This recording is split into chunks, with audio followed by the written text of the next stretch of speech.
During the following program, look for NOVA's web markers, which lead you to more information at our website.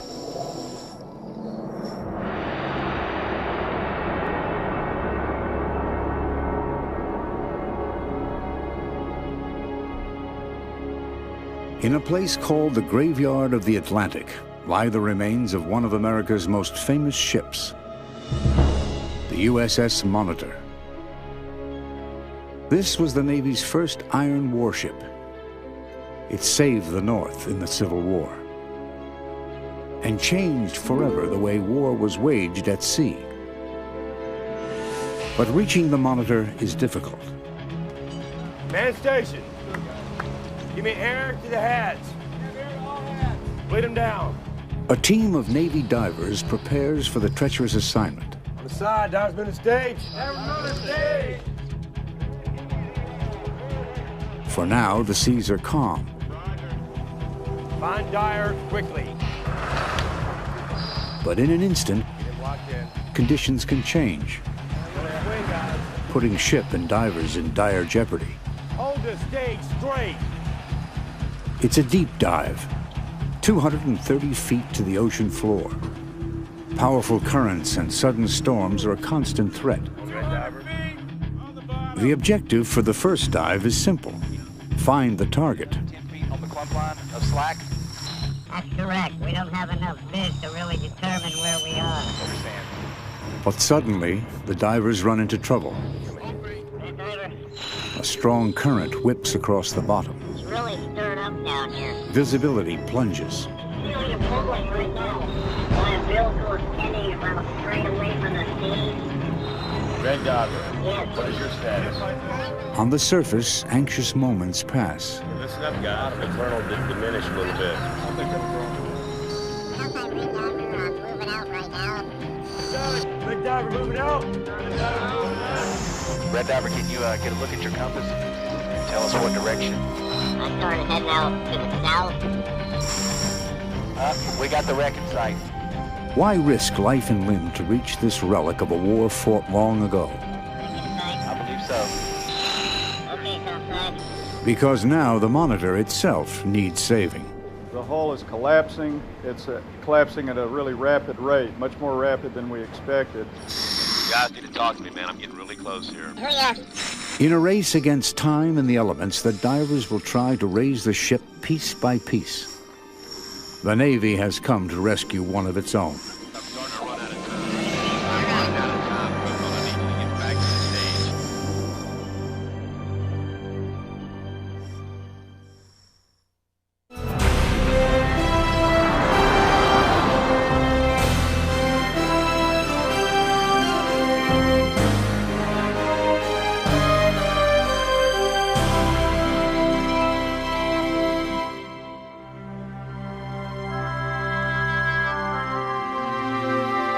Major funding for NOVA is provided by the Park Foundation, dedicated to education and quality television.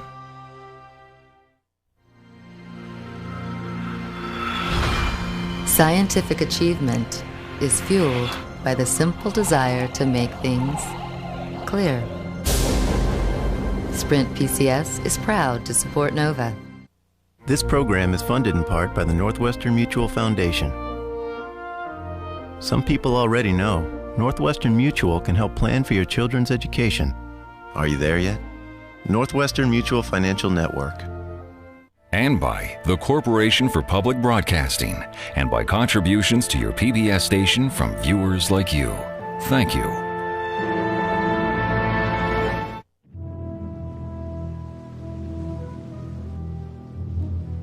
It is one of the most famous battles in the American Civil War. The Monitor versus the Merrimac. The first clash between ironclad warships.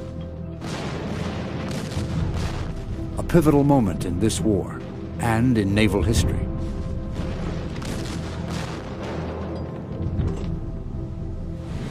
The Monitor literally changed the face of naval warfare overnight. And its most unique feature is still seen in warships today, and that was its revolving gun turret. but it really has not only gone down in history as a marvel of American naval technology, but it's just somehow struck that chord with the American people, that it's something we all remember from our school days. John Broadwater is in charge of the Marine Sanctuary, which now protects the Monitor. He's launching a long-term plan to recover the ship and to understand why she became such an instant legend. The wreck lies on the Atlantic seafloor under 230 feet of turbulent ocean. To get an idea of the dangers ahead, project historian Jeff Johnson has brought on board two models. One shows the Monitor as a state-of-the-art iron warship, the other the wreck today. Somehow, the hull has come to rest upside down on its famous turret.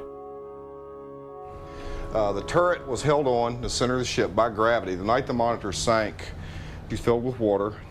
She just kind of laid back in the water, hit stern first, which explains the stern damage.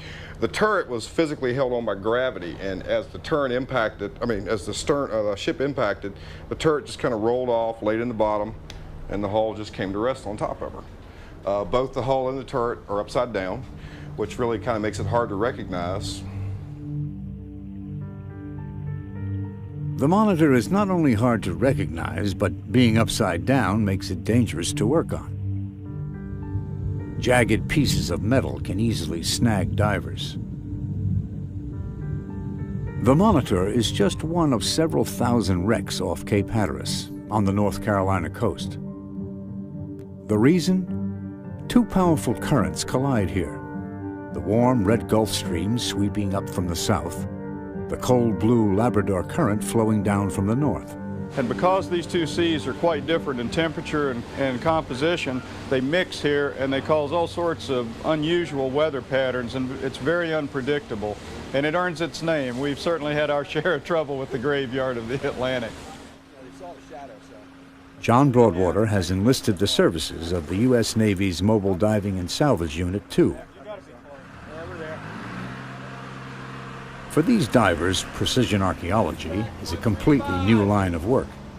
We're salvage guys. It's not how precise or where exactly something is, it's just how quick you can get off the bottom usually. So this is different. We've had to sit down with the guys, slow up, and go over, hey, we're here, we're mapping, we're doing everything precise, so it's definitely different than anything we've ever done. Diver, do a balance dive, make sure you're clear. Good. Chris Murray commands this elite Navy dive team. They brought up the gruesome fragments of TWA Flight 800 when it crashed off Long Island. But the conditions there were mild compared to what they now face. Optimally, we would like it right in here, 10 feet off. Make sure you check the bottom, make sure it's clear. Look at the bottom. Commander Murray knows that at 230 feet, his divers are pushing the limits for safety and depth. The man he places in charge of this difficult operation is Master Diver Donnie Dennis. Cape Hatteras is one of the worst places you can dive at in the world. The weather changes dramatically, the current. You've seen it, the sea state out here. And this is like our way of proving ourselves, hey, that we can work at this depth in these conditions and still be productive. Because this salvage job is unlike any I've ever done. Give me air to the heads. Bleed them down. Anything other than this is not acceptable. Hard hat diving is as old as diving itself. There's still no better way to get heavy objects off the bottom. I told you guys this, man. You got to do it this way. If you don't do it this way, it's not acceptable. Snaking behind each diver is an umbilical. Yellow, green, red. Red and green diver will go into the water. Yellow will remain on deck, ready to dive in an emergency. Ensure egress valve shut, cylinder valve open. The umbilical delivers the diver's breathing mix, hot water to keep him warm, and a communications link. On the side, diver's moving the stage. Give green 2. On the side, diver's going up and over. Got to fire it up a little bit because we've got to go down fast. Even with all the careful preparation, getting divers over the side is a tense procedure. Stop! I didn't say go down! Torch, left surface, mark time. Once in the water, the divers are switched from air to mixed gas. Husky Navy baritones are transformed by helium into Alvin and the Chipmunks. Mixed with oxygen, the helium replaces nitrogen, a component of air, which at depth can send divers into a drunken stupor. On the way down, all goes well. But on the bottom, the divers once again encounter a ripping current. My America is even cold. There's the current.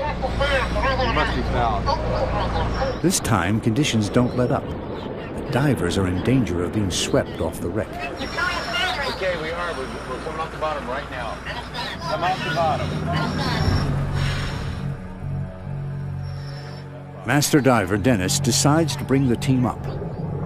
Hey, listen up, guys. Once we get off the bottom, the current will diminish a little bit. 210. They gotta match the wire as the wire comes up. They are pulling faster than the wire. It takes 5 men hauling on each umbilical to stop the divers from being swept away by the current. Current's heavy, it's catching umbilicals. So we're aborting the dive, we're going to come up and just regroup and wait till the current's really trying to drop off on us. Fired up. Yeah, we're there. At this depth, the divers can't come straight to the surface. They must make a series of decompression stops.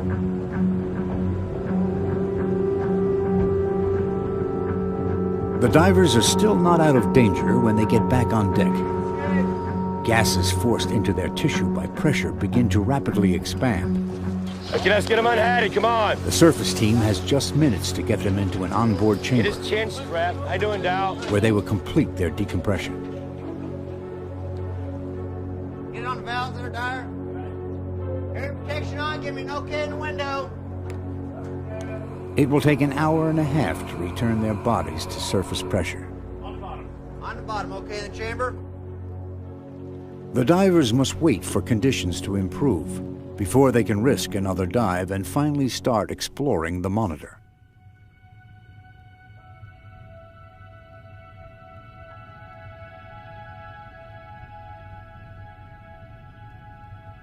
The Monitor was the brainchild of John Ericsson, one of the great engineering geniuses of the Industrial Revolution. John Ericsson was an engineer's engineer in that he was a calculator and he was a draftsman. But he was not really a tinkerer. He wasn't one of these people who grew up in a garage or on a farm particularly, which was common for the day. He grew up doing military engineering, ballistics, and what first brought him to the attention of others was his drawing abilities. Ericsson's drawings translate into a wide variety of projects. Canals in his native Sweden, locomotives in Britain. He invented probably what was considered to be the fastest locomotive ever built for her time frame. He even designed steam machinery to run sewing machine factories, but his passion was always ships.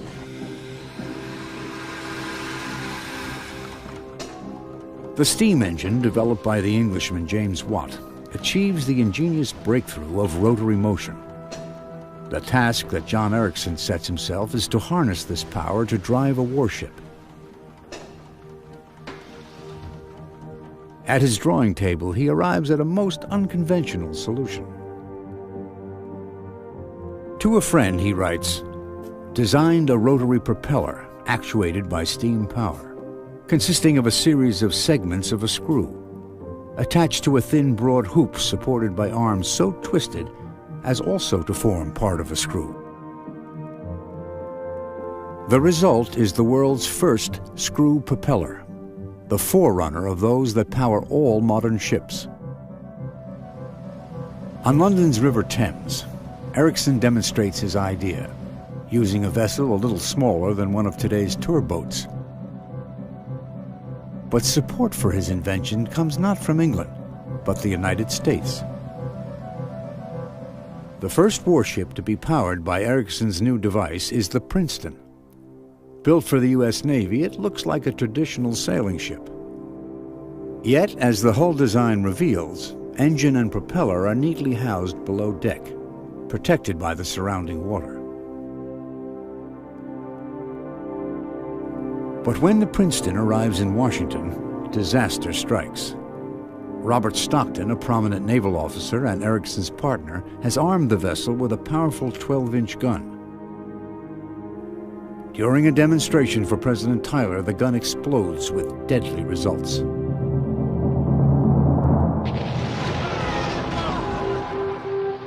And it killed 6 people, including the Secretary of State and the Secretary of the Navy.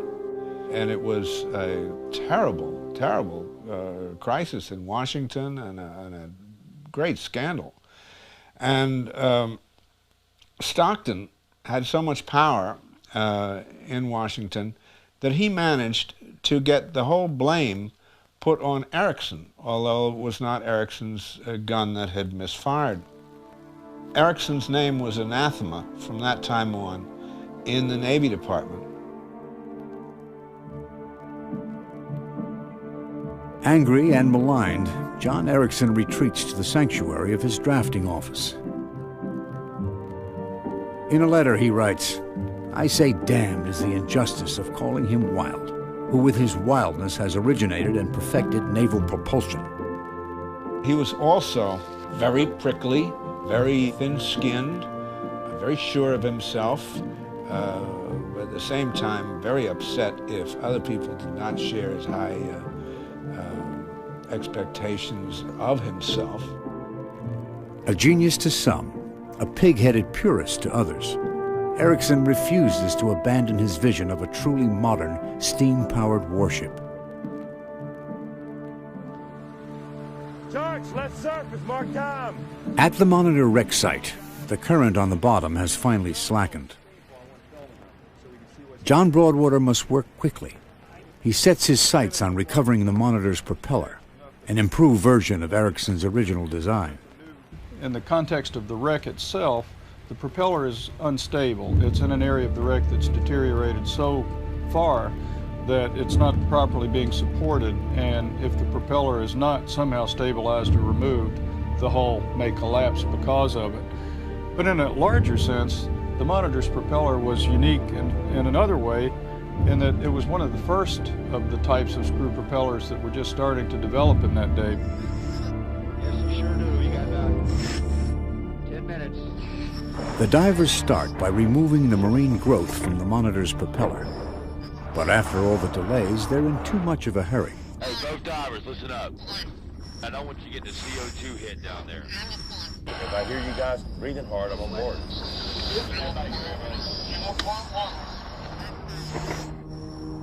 Over the course of the day, the divers successfully clean off the propeller.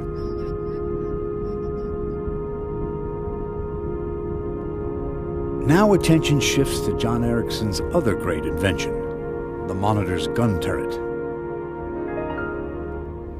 It only had 2 guns, but they were very large bore guns, and the turret could be revolved in any direction, so the guns could be aimed without changing the course of the ship. So it allowed for much more rapid aiming and firing, and also the turret was so heavily armored that it was virtually impervious to shell fire from any of the other guns that ships carried at that time. Come here, Adams. You gotta catch the architects to come out of this, right? With the singer. The Navy team assembles a hydraulic dredge to clean out the turret, which is now filled with sand and debris. It's an important dive. One John Broadwater will make himself using scuba gear. Since the wreck was discovered in 1973, no one has managed to look down inside the Monitor's turret. Well, this dive we're going to try and excavate inside the turret, just far enough down to see if we can locate the guns and carriages. We think they're in the turret, but until we see them for sure, we won't know. Whatever Mr. Broadwater points at, you suck at. At first, everything goes according to plan. John Broadwater rendezvous with the 2 Navy divers. They start the dredge. Energize again.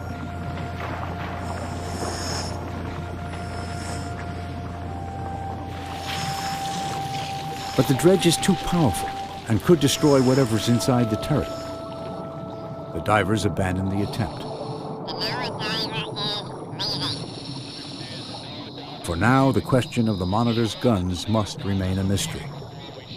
But it was heavy guns like these that created the need for iron warships.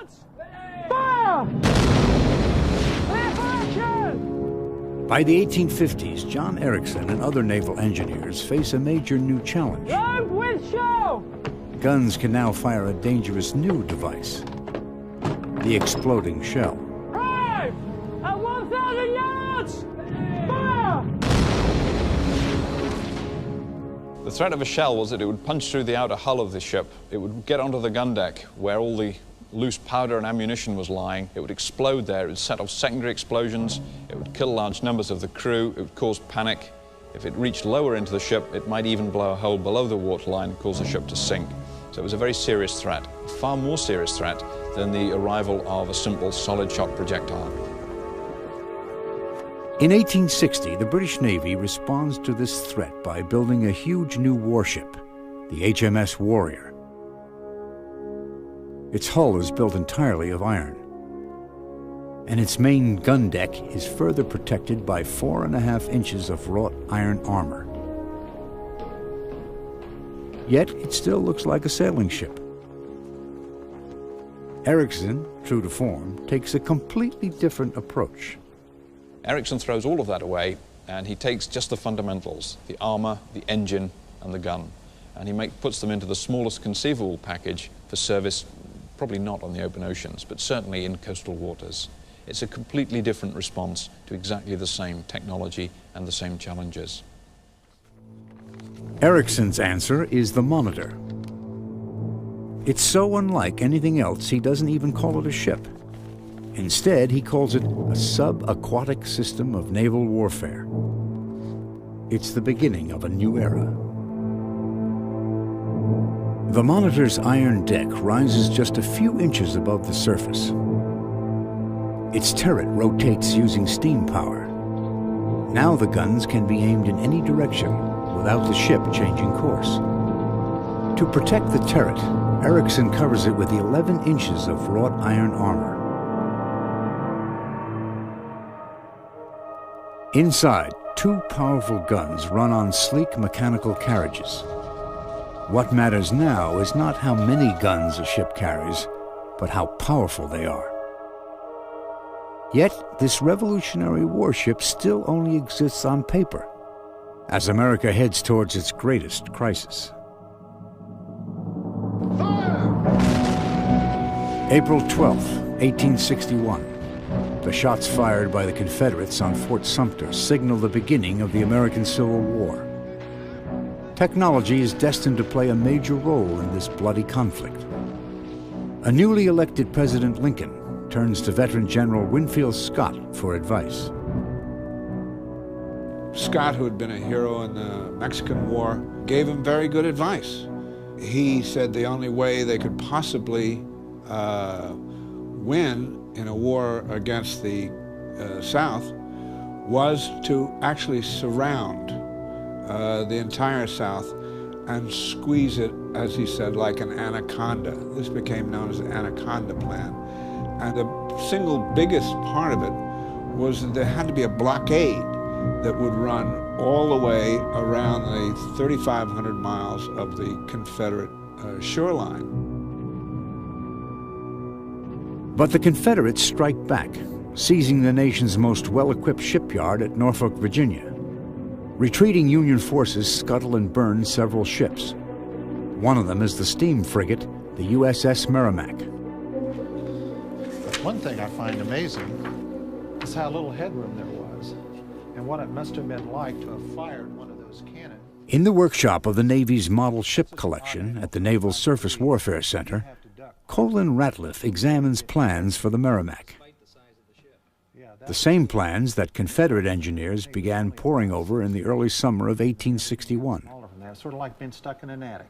Searching for a new way to break the northern blockade, the engineers hit upon an ingenious idea. Now the Merrimack, of course, burned, and this area here was destroyed. And this left the lower portion of the hull that you see here. This is what was left. The engines were in the middle, probably a lot of debris and stuff in the middle, and this was right there tied at the dock. The South raised this. They took the hull, they towed it to their dry dock, which they had intact after the Union abandoned the yard, and they built this on top of it. This was the armored casemate of the CSS Virginia, and this is the instrument that they needed to break the blockade. With sloping armored sides, the Merrimac is transformed and renamed the Virginia. This was the pride of the South. This was their #1 warship. And the Yankee Navy had absolutely nothing with which to combat this very serious threat. Scrambling for an iron ship of its own, the Navy turns to the man it has so long rejected. John Erickson suddenly finds himself with a contract to build the Monitor. Erickson had a time constraint of 90 days to complete a warship. Actually, pretty much unheard of in United States history, maybe even in the world. The way he accomplished this was he built this vessel entirely out of flat iron plate. He made everything rigid and strong by attaching angle iron to the back of it. Erickson was so precise in his mathematics and his calculations that as this ship came together, all these parts were delivered, everything virtually fit with little or no alteration. We would like to know if you can get your hands around the plate and move the plate. Several of the iron plates with which Erickson built his ship so rapidly have come loose.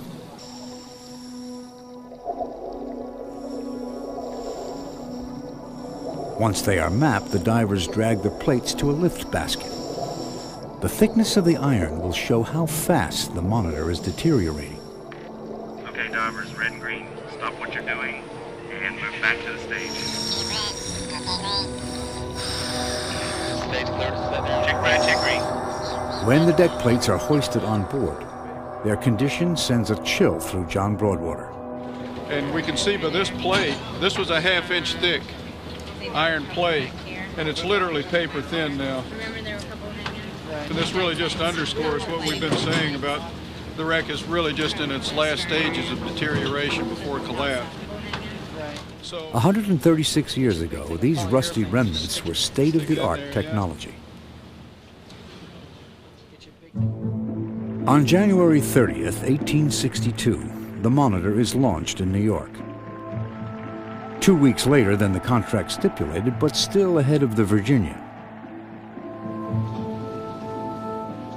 To the surprise of some naval experts, the ship floats, exactly as Erickson predicted. But only now is the vessel's true character revealed. The most revolutionary aspect of the Monitor, apart from the turret itself, and I think in some ways more than the turret itself, was it was really a part submarine. This was a semi-submersible craft. For the first time in naval history, the whole crew lives below the waterline. With an eye on future Navy business, Erickson furnishes the officers' quarters lavishly at his own expense. He also installs more than 40 patentable devices, including a forced air ventilation system and the first flushing toilets on the ship.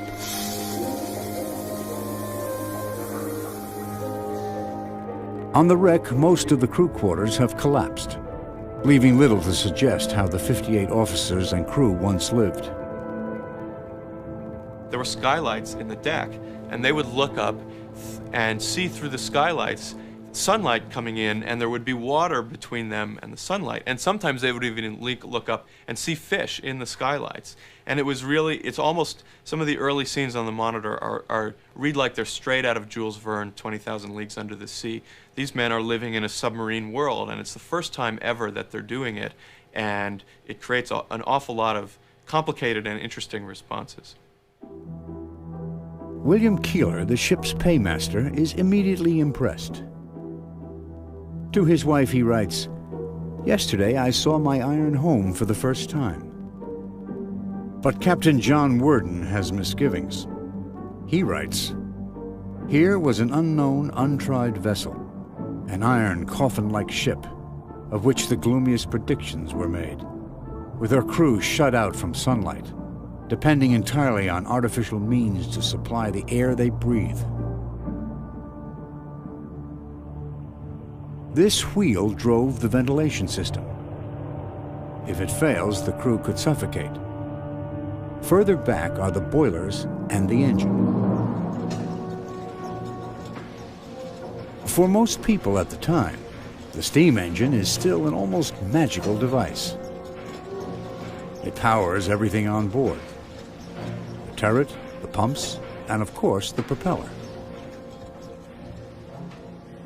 As the Monitor heads off to face the Merrimack, Erickson has supreme confidence in his ship. To President Lincoln he writes, "The time has come, Mr. President, when our cause will have to be sustained not by numbers, but by superior weapons."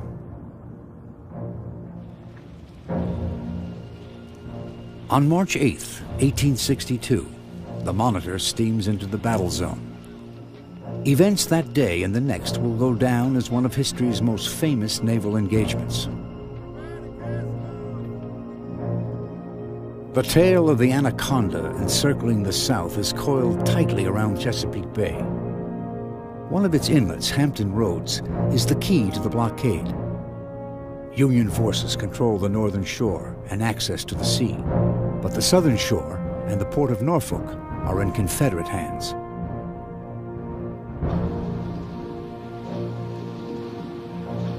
Only hours before the Monitor arrives, the Virginia steams out of Norfolk Harbor, ready to break the blockade.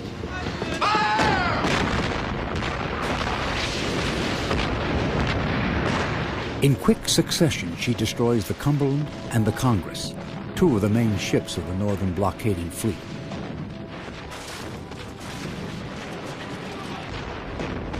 Hundreds are killed. The era of wooden sailing ships comes to a sudden and bloody end.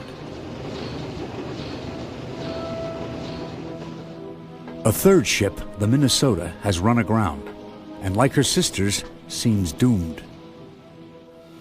The next day comes, the Virginia gets underway. She heads right away towards the Minnesota. But in front of the Minnesota is this unusual little craft that they all can't quite make out. Comment has always been, it's a tin can on a raft. And it slowly gets underway and it comes towards the Virginia. And thus begins the great battle between the two. It's this, I mean, it was like a football game. There were 10,000 Yankee troops on one side of Hampton Roads. There were 10,000 rebel troops on the other side. They were all cheering as these two iron ships come at each other and batter away at each other.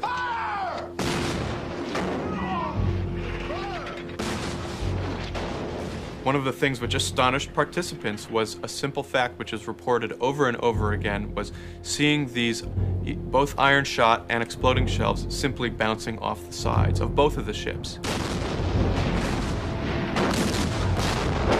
And these shots, everybody knew how deadly they could be, what kind of carnage they could cause. For the people inside the Monitor, they caused a little bit of confusion and they did stun some people, but it wasn't anything like the kind of damage which had been caused the previous day. At times, the two ships are just feet apart. Each fires more than 20 accurate shots. But neither can pierce the other's armor. It seemed like two machines were fighting each other. And frequently you see the battle reported as the first fight between ironclads, as though the ironclads themselves were doing the fighting and not the people who were running them.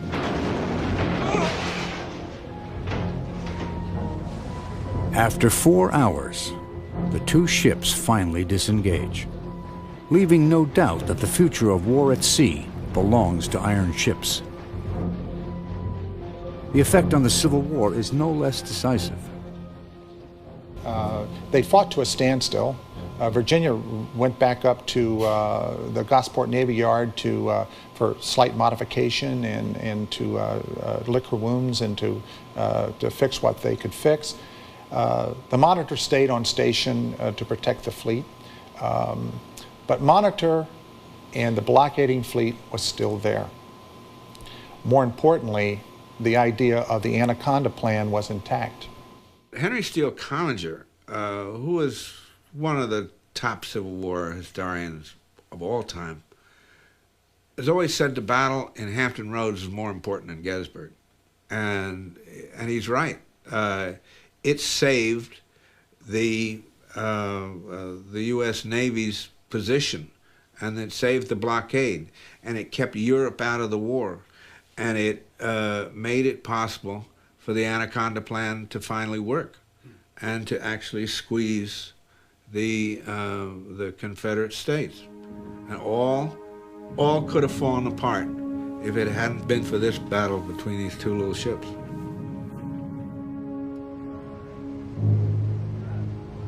Like their predecessors who fought in the Monitor, these Navy divers sense that their moment has come. Commander Murray prepares his team for the expedition's greatest challenge. Hey, most people dream about an opportunity like today. Today we're making that dream come true, so let's go. Think, be safe, just do it methodical, let's go. The Navy team is now committed to a single objective, recovering the Monitor's propeller. Give me air to the heads. The early dives go without a hitch. All right. Go to work. The first team positions a saw on the propeller's wrought iron shaft. Hold it right there. All right, what do we got? Another team attaches the nylon sling and lift bag that will bring the propeller to the surface. Okay. Okay, give us a view of the slings now. I want to see how the slings are and if we need to take any slack out. But as they return to the ship, there's trouble. One diver has reacted badly to the switch to pure oxygen. Dow, you're ventilating. Master diver Dennis orders them back onto air. First stop, shift to 60-40. The pure oxygen used to speed up the decompression process has caused the diver's heart to race. He could go into convulsions. It's a dangerous moment. If they have to rush him to the surface, it could kill both him and his partner. At the stage, his partner tries to keep him calm. It's very dangerous. If you don't lower the PPO2 very quickly, the guy can go into an O2 convulsion. It's sort of like like a seizure sort of thing. Almost every time when the seizure's over, the guy will be unconscious for 10 or 12 minutes. It's very ugly, very ugly.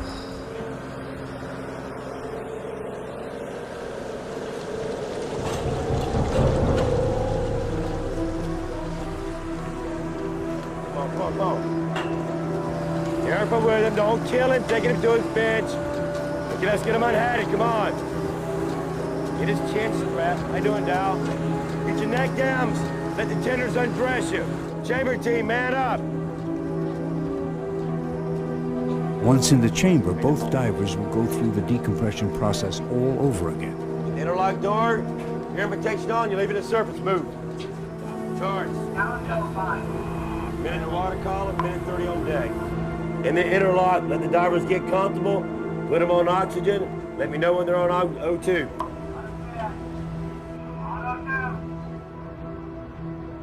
That much umbilical. The incident has everyone on edge. Just one. So take your spinnaker shackle and coil the crap on the damn stage so I can see it. I don't know why this is so hard.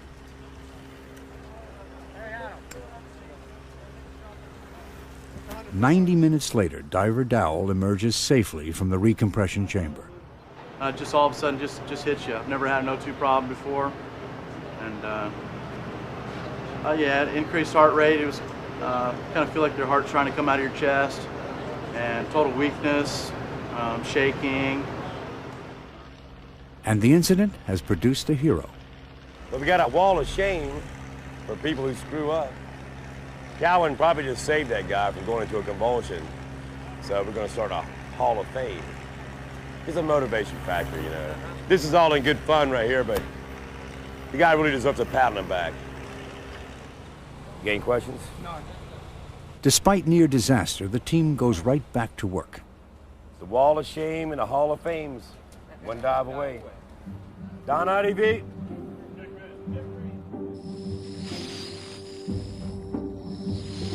At last, the divers are blessed with near-perfect conditions. But they've never encountered 100-year-old wrought iron before. There's no room for error.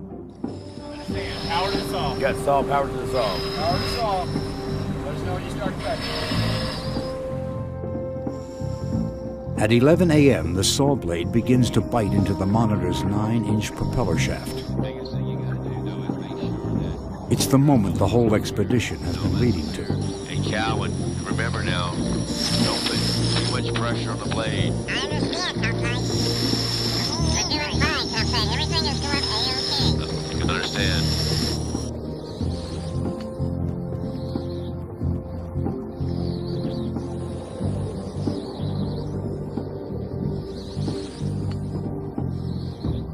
Cowan, how far do you think that blade has bitten into the shaft? Just about got the whole blade inside. Okay, good. About 1 inch, roughly. It's a 9-inch diameter shaft. By the end of the dive, the saw has gone just 2 inches into the shaft. The surface team rapidly calculates the time it will take to cut all the way through. At the rate they were cutting just now, there's no way one dive is going to cut it. Okay, so we know it's going to take 2 more dives to cut through the metal. I think we need to make a call here. Do we think we're going to have the weather for 2 more dives? 5 dives are the most they've done in a day. Today, they've already done 6. And a half-cut shaft could jeopardize the whole propeller. Something very unstable down there. It's time for a dramatic move. They can't wait to get my name on that wall of shame. Running short of divers, Commander Murray takes a gamble. He decides to send 20-year veteran master diver Donnie Dennis to the bottom. If anyone can make the cut in one dive, he can. Anything else you need? Have a good dive. 30 good minutes. I'm a freak to death. John Broadwater, too, heads back to the bottom. Well, I'm anxious to see it. Sounds like they're almost ready on the cut. We're at least halfway through, and I'm anxious just to get a last-second look at it, and if we're lucky, we might even get to see it come loose. Should be a really neat dive. So the salvage veteran and the archaeologist head down together, each hoping that this will be the decisive dive.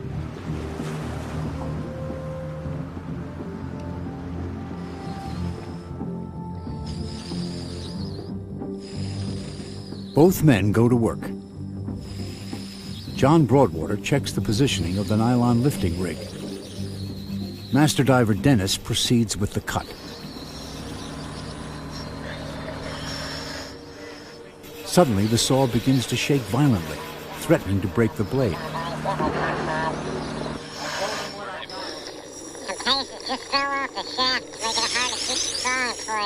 They extend the dive from 30 to 40 minutes. It's risky at this depth, and still the work isn't done. We'll get Dyer back up on the stage and go to work with the camera. You go to work, and we'll take it from there. Commander Murray has only himself now to finish the job. Well, we've got a stubborn shaft down there. We're within an inch, half an inch. Hopefully, I'm just going down there to clean up. Report EGS pressures. John Broadwater and Commander Murray have been planning this expedition for months. Now, everything hinges on one critical dive. All right, this is going to be it, right? This is the dive. It's got to be. Counting on you. It's got to be. Good luck. Set up rear of the helmets. Since dawn, Commander Chris Murray has been sending his men over the side. 7 sets of divers in all. It's more than anyone can remember in a single day. Tenders, check locking pin. On the side, divers getting to the stage. Divers on the stage. Stage handlers. For the 8th time, the stage is ready to go over the side. Everyone prays that the notorious currents will remain slack for just one more dive.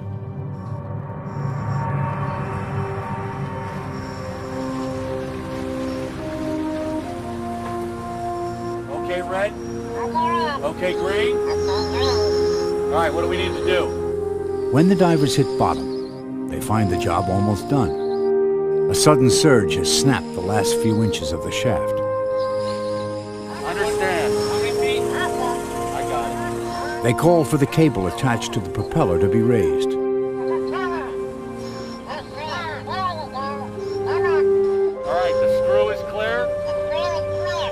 With just a slow tug on the winch, the Monitor's historic propeller finally comes free. All right. Go ahead, Red.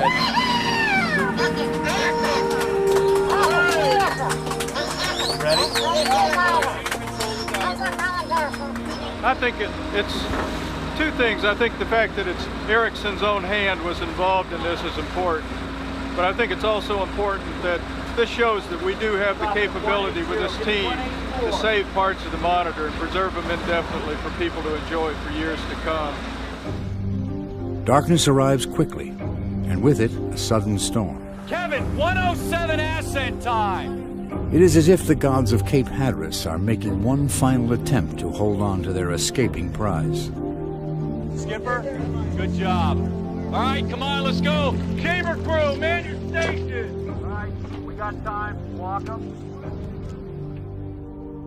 Meanwhile, the propeller hangs in the dark ocean below, like some strange leviathan hooked from the deep. See fingers, 2 tendon lines, a mask, and a set of fins, and a body right here.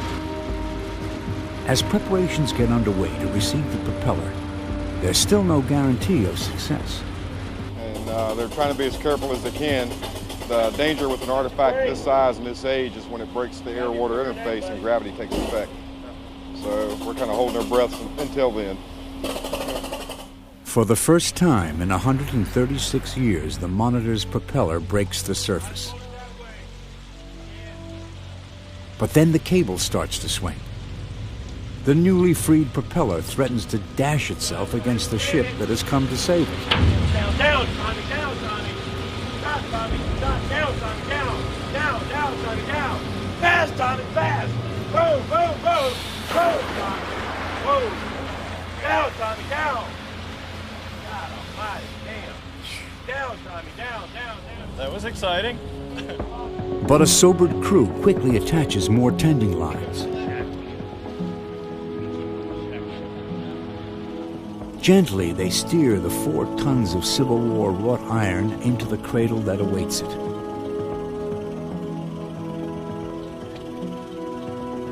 At last, the propeller rests safely on the deck. For the entire team, it's a moment to savor. It's a long time coming. She didn't give up easy. She fought us every bit of the way. We came through though. I think everybody's thinking come off that now. Yeah. I'm out there a lot. We'll do a clean slate. Clean slate. I think it's a clean slate. And all the names are erased from the wall of shame. Things on deck, that's what counts. Up until last week, it was hard to even recognize it as a propeller. And somehow I think John Erickson may be smiling down on us tonight.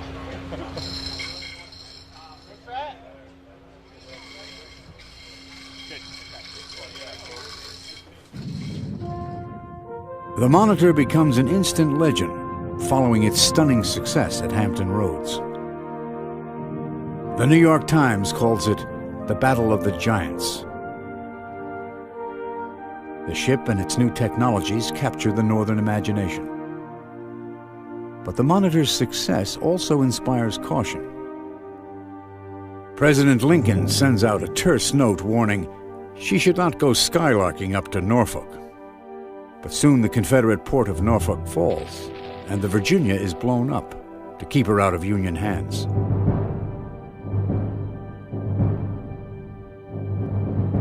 At the same time, there is a huge demand for more monitors. Erickson is soon building a whole fleet. Before the end of the war, the Union will launch no fewer than 61.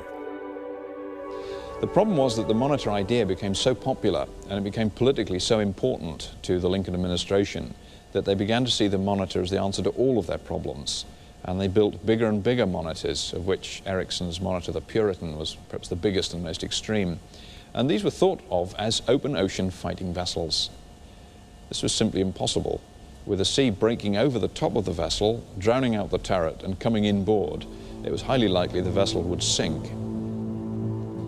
Would this be the fate of the original Monitor and her crew?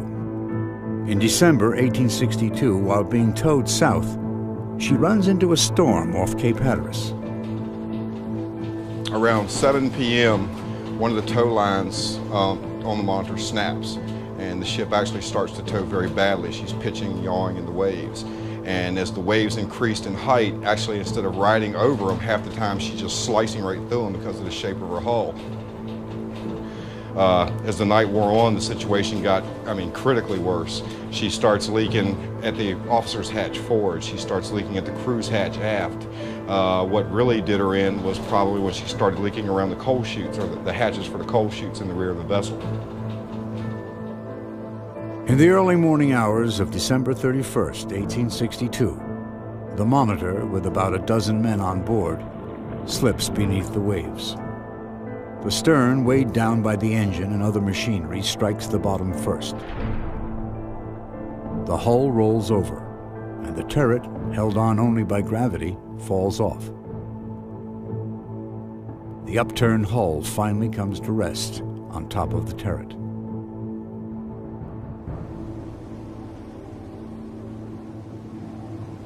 "136 years later, the Kelly Show S steams into Hampton Roads, with the Monitor's propeller on board. It's unloaded at Newport News, where thousands once cheered the Monitor as it returned from battling the Virginia. Today, television crews and reporters gather at the Mariners Museum to witness the unveiling of this triumph of 19th century technology. A lot of planning, a lot of effort went into this, and appropriately, it is a team of U.S. Navy divers who have recovered the propeller that powered the Navy's first modern warship. As for John Ericsson, he died on March 8, 1889, one day short of the 27th anniversary of the Battle of Hampton Roads. His body was returned to his native Sweden, where it lies in a magnificent mausoleum. As a reminder of his great technological achievement, nearby stand two 15-inch Dahlgren cannon, similar to those on the Monitor. At a critical moment, John Ericsson built a revolutionary warship which played a decisive role in the Civil War, and perhaps turned the tide of history.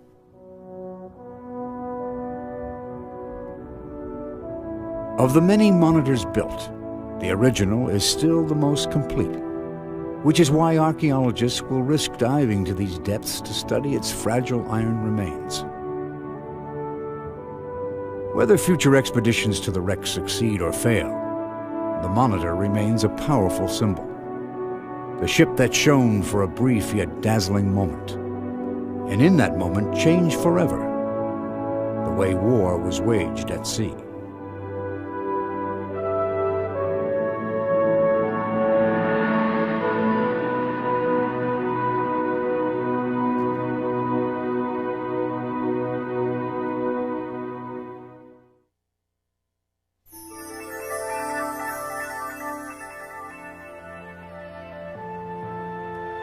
What is it like to be enclosed in an ironclad ship that could easily become your coffin?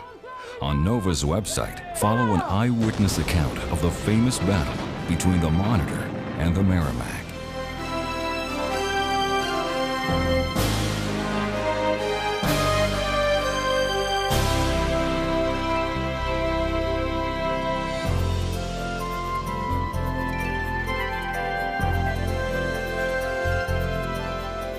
To order this show or any other NOVA program for $19.95 plus shipping and handling, call WGBH Boston Video at 1-800-255-9424. An extraordinary trial opens at the High Court in London. At stake is the historical truth of the Holocaust. There was no gas chambers anywhere. Witness how evidence stopped one man's attempt to rewrite history. Holocaust on Trial, next time on Nova.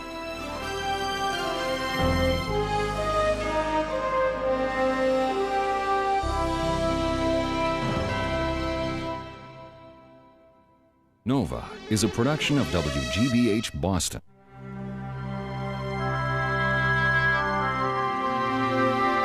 Major funding for Nova is provided by the Park Foundation, dedicated to education and quality television.